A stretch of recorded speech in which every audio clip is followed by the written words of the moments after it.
وعلیکم ورحمۃ اللہ وبرکاتہ۔ ایک نئے سبق کے ساتھ آپ خدمت میں حاضر ہیں۔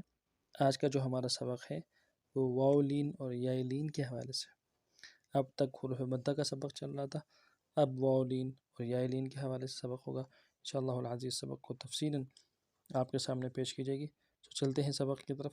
اعوذ باللہ من الشیطان الرجیم، بسم اللہ الرحمن الرحیم۔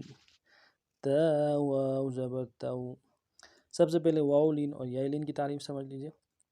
واو ساکن اس سے پہلے زبر آئے تو واو لین کہلاتا ہے، یا ساکن اس سے پہلے زبر آئے یا لین کہلاتا ہے۔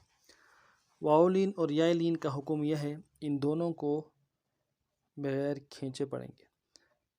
حروف مدہ کو الف مدہ، واو مدہ، یا مدہ کو کھینچتے تھے، لیکن واو لین اور یا لین کو بغیر کھینچے پڑھیں گے انشاءاللہ العزیز۔ تو چلتے ہیں سبق کی طرف۔ تا واو زبر تو، تا واو زبر تو۔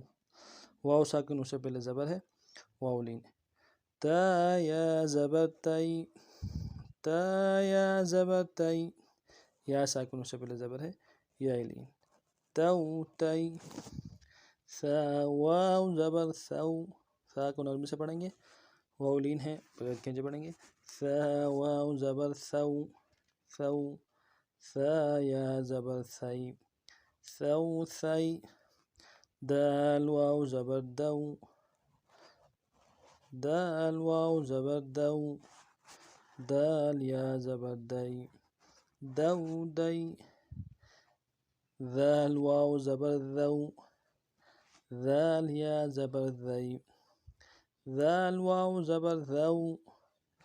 ذال یا زبر ذی، ذو ذی۔ دوبارہ سبق سن لیجیے۔ تو تی، ثو ثی، دو دی، ذو ذی۔ اس ترتیب سے اس سبق کو پڑھنا ہے، آسان سبق ہے۔ چلو نئے سبق میں پھر آپ خدمت میں حاضر ہوتے ہیں، تب تک کے لیے السلام علیکم ورحمۃ اللہ وبرکاتہ۔